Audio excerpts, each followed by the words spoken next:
Boa noite, pessoal. Estamos aqui para destrinchar mais um assunto de urgência e emergência.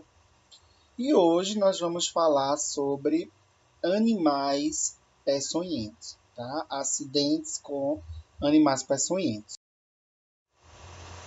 Primeira coisa que a gente precisa entender é que, pelo contrário do que nós achamos, aqui no Brasil, nós temos uma grande quantidade de acidentes com animais peçonhentos. Então, no Brasil, 20 mil acidentes com animais peçonhentos ocorrem a cada ano. E esse número de acidentes gera um total de cerca de 5 mil mortes a cada ano.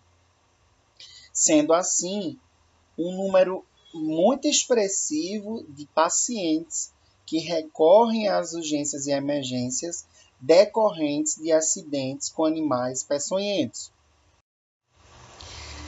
Antes da gente falar um pouquinho sobre os animais peçonhentos, dando uma ênfase, na parte da fauna ofídica, a gente precisa entender a diferença entre animais peçonhentos e animais venenosos, ok?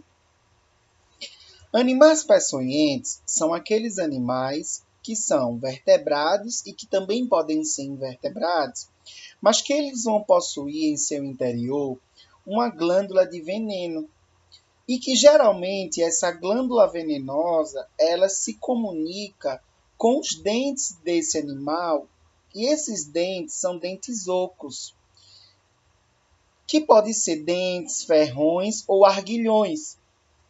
E é justamente através desse órgão que o veneno ele vai ser injetado com muita facilidade no interior da vítima.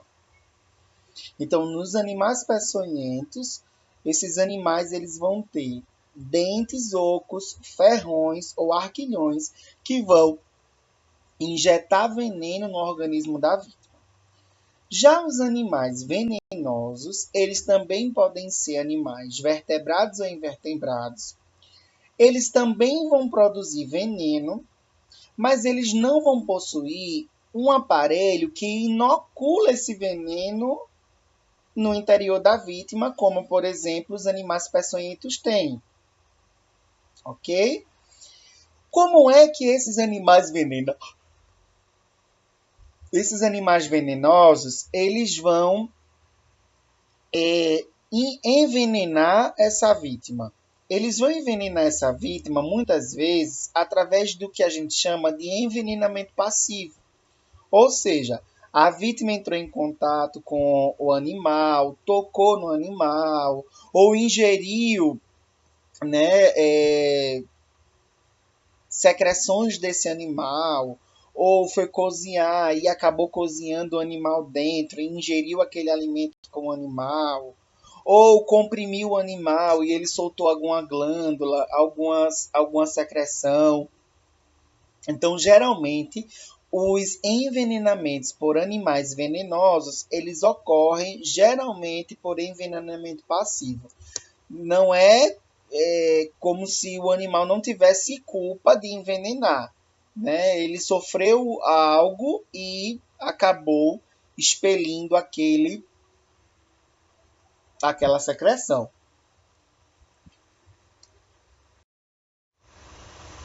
Então, nós temos vários tipos de animais peçonhentos, que podem ser serpentes, escorpiões, aranhas, lagartos, água-viva, abelha. Porém, no Brasil, a grande maioria dos acidentes com animais peçonhentos, eles se detêm na fauna ofídica, nos escorpiões, que são os acidentes escorpiônicos, e os acidentes com os aracnídeos, que são as aranhas. Os acidentes com água-viva, geralmente eles estão localizados em locais que a gente tem, geralmente no litoral do Brasil, principalmente na região Nordeste. Tá? E esses tipos de acidentes, eles se assemelham com queimaduras, ok? Então, acidentes Com animais peçonhentos relacionados com água-viva, é preciso ter um cuidado muito grande, porque o atendimento de emergência ele vai se caracterizar, dependendo do tipo das lesões, como um atendimento voltado para queimados. Então, na faunofídica, nós temos uma fauna, né, de interesse médico muito comum, ok? E essa faunofídica aqui no Brasil, ela é muito peculiar, porque nós temos 4 tipos de acidentes com cobras, dependendo do tipo de cobra, muito comum. Então, nós temos 4 tipos de cobras que geram acidente muito comum aqui na região do Brasil, que é o acidente brotrópico, o acidente crotálico, o acidente laquético e o acidente elapídico. Então, cada tipo de acidente está relacionado com um tipo de cobra, né? Que é a cobra Brotrops, Crotalus, Lachesis e Micrúcius. Então, por exemplo, o acidente brotrópico ele é responsável por 90,5% dos acidentes com animais peçonhentos aqui no Brasil, uma vez que esse tipo de cobra é muito comum aqui no território brasileiro. Depois, em segundo lugar, nós temos o acidente crotálico com 7,7%, né, de casos de acidentes de animais peçonhentos. Isso relacionado com a fauna ofídica. Em terceiro lugar, nós temos o acidente laquético, que corresponde a 1,4%. E, por último, nós temos o acidente elapídico, com 0,4%. Então, a gente vai procurar saber se se essa cobra, ela tem fosseta loreal. Se ela tiver fosseta loreal ausente, tá? Se ela não tem fosseta loreal, a gente pode classificar ela como um animal não peçonhento, ou se a fosseta loreal dela é ausente, a gente precisa analisar as características dessa cobra. Ela tem anéis. Esses anéis são coloridos das cores preto, branco e vermelho. Se essa cobra apresentar a ausência de fosseta loreal, mas apresentar anéis coloridos nas colorações preto, branco e vermelho, possivelmente ela vai ser uma cobra peçonhenta do tipo Micrúcius. Ok? Então ela vai ser uma cobra peçonhenta.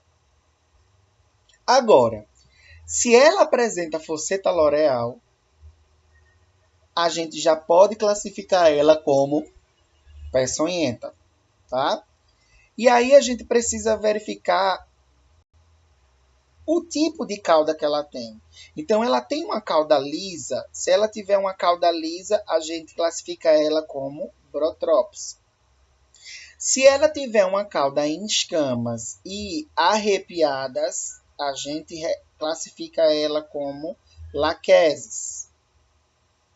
Agora, se ela tem uma cauda e a cauda dela se assemelha, faz um barulho de um chocalho, a gente classifica.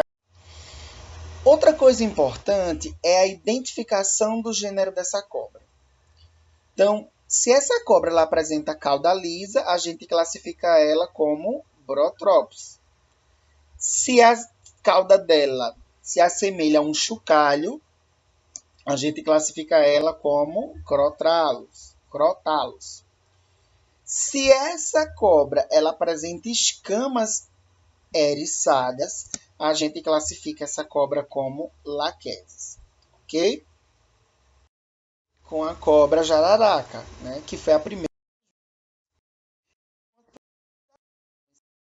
No ambiente é necrose, né, vai ter dor local, né, no local da picada, com inchaço e hemorragia, e pode evoluir para necrose, gangrena e abscesso, e pode ter até perda do membro e morte do paciente. Mas além das manifestações locais, o paciente vai apresentar manifestações sistêmicas, tá? Como cólica abdominal intensa, bradicardia, ou seja, diminuição da frequência cardíaca, hipotensão, né? A queda da pressão e diarreia, tá? O paciente também pode apresentar sangramento no local da picada, certo?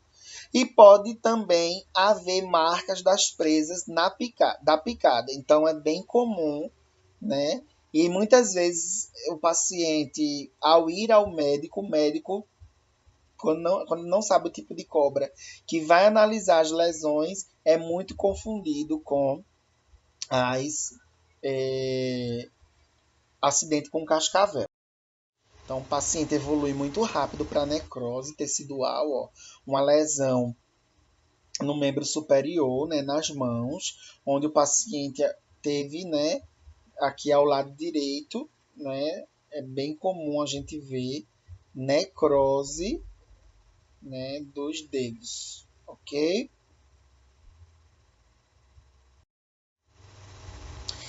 Já o acidente elapídico, ele está relacionado com as cobras corais, tá? Então, as cobras corais, elas também estão presentes no território brasileiro e ela apresenta uma ação neurotóxica, né? Ou seja, ela vai ter sinais e sintomas geralmente sistêmicos, ou seja, no corpo inteiro. Outra coisa importante é que as cobras corais, elas são as únicas cobras que são peçonhentas e não apresentam fosseta loreal. Então é muito interessante a gente estar prestando atenção na fosseta, porque a maioria das cobras peçonhentas que tem fosseta, elas são peçonhentas. Porém, a cobra coral, ela é uma cobra peçonhenta que não possui fosseta loreal, ok? Geralmente essas cobras corais, elas apresentam coloração, né, vermelho, preto e branco, apresentando essas colorações dispostas em formas de anéis, ok? Outra coisa importante é que, como é difícil a diferenciação entre cobras corais falsas e cobras corais verdadeiras, é importante a gente considerar que toda cobra coral ela é verdadeira, tá? Porém, as cobras corais falsas, elas não apresentam diâmetros iguais dos anéis, diferente das cobras corais verdadeiras. Todos os diâmetros dos anéis são exatamente iguais, tá? Outra coisa importante é que as cobras corais, elas não são agressivas, tá? E o aparelho inoculador de veneno, ele é dotado de pequenas presas. Então, às vezes, na verdade, esse tipo de cobra ela não foi feita para picar, e sim para morder, tá? Então, para esse tipo de cobra causar algum acidente, é porque geralmente esse acidente aconteceu em extremidades, ou seja, nos pés, nos dedos, nas mãos, em áreas de pequeno volume, tá? E os poucos acidentes que acontecem com esse tipo de cobra equivalem a 0,5% dos acidentes aqui no Brasil. E muitos estão relacionados com a manipulação desse tipo de animal. Então, viu a cobra, foi querer pegar a cobra e essa cobra acabou mordendo o indivíduo. Tá? Então, o que é que o paciente vai apresentar com esse tipo de lesão, né? Com esse tipo de acidente? Primeira coisa, o paciente vai apresentar paralisia neuromuscular, ou seja, aquela face miastênica, paralisia facial. Lembrando que as principais manifestações clínicas do paciente com acidente com cobra coral é alterações neurológicas, tá? Então, o paciente vai ter aquela face miastênica, aquela paralisia facial, diminuição da frequência respiratória, e aí o paciente ele pode evoluir para um risco de insuficiência respiratória, né? Principalmente em casos de pacientes mais graves, tá? O paciente ele vai se sentir formigamento no membro afetado, adormecimento e visão turva, ou seja, visão embaçada. Então, o paciente ele fica exatamente, né, com esse tipo aqui, ó, de face, que é o que a gente chama de face neurotóxica, né? O paciente ele vai ter flacidez muscular da face e pitose palpebral, ou seja, aquela pálpebra caída, tá? E aí, isso é muito interessante, essa imagem aqui da esquerda, que ele fala um pouquinho sobre o diagnóstico do paciente. Então, às vezes, quando o paciente está aqui, ó, nessas duas setinhas, a mordida da cobra, né, a picada da cobra, e é bem interessante para a gente confirmar se essa picada foi por cobra coral. A gente faz o torniquete na perna do paciente em dois pontos específicos. E se a gente tiver, né, no local das setas pretas, né, rubor, né, no local da picada, então a gente vai ter rubor no local do torniquete e a região da picada também fica ruborizada, caracteriza que esse paciente foi picado por cobra coral, tá? E aí, como é que a gente vai tratar esse paciente? Primeira coisa é manter a vítima em repouso, né, absoluto. Vamos remover os adornos, né, das extremidades da vítima. Lave a ferida com água e sabão, exceto em casos de águas vivas, porque no caso das águas vivas, a gente precisa apenas lavar com água corrente, porque caracteriza uma lesão por queimadura, tá? Outra coisa importante, que até a chegada do local do hospital para a realização do atendimento emergencial, a gente pode fazer um curativo com gase seca, tá? Outra coisa importante, não faça torniquete no membro afetado, não faça sucção, incisão, nem curativos oclusivos, porque você pode aumentar o risco de toxicidade e piorar, favorecendo a aceleração da morte tecidual, levando aquela região à necrose precoce. Então, não faça nenhum torniquete na região da picada. É importante a gente fazer hidratação venosa, né, endovascular. Então, a gente vai fazer um acesso venoso do paciente.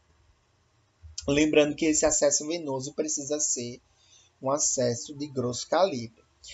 Outra coisa importante é que é de fundamental importância monitorizar os sinais vitais, porque muitos dos acidentes com a fauna ofídica, né, com animais peçonhentos, principalmente através da fauna ofídica, nós temos alterações referentes a hemorragias. Então, precisamos estar atentos aos sinais vitais para prevenção de choque, principalmente hipovolêmico, tá? Outra coisa importante é a elevação do membro afetado, tá? Faça a elevação do membro afetado, principalmente se for em região de membros superiores. Outra coisa importante é que, se puder, não é via de regra, tente capturar o animal que causou aquela lesão no indivíduo. Se não conseguir, pelo menos fotografe o animal, para que a gente possa identificar qual foi o animal que gerou o acidente. Isso daí, fotografar ou capturar o animal, é importante quando naquela unidade não oferece um soro antiofídico polivalente. Porém, se aquela unidade de saúde ofertar o soro antiofídico polivalente, não tem necessidade de capturar o animal, nem fotografar esse animal. Ok? Então a gente finaliza aqui e as dúvidas estou disponíveis para vocês.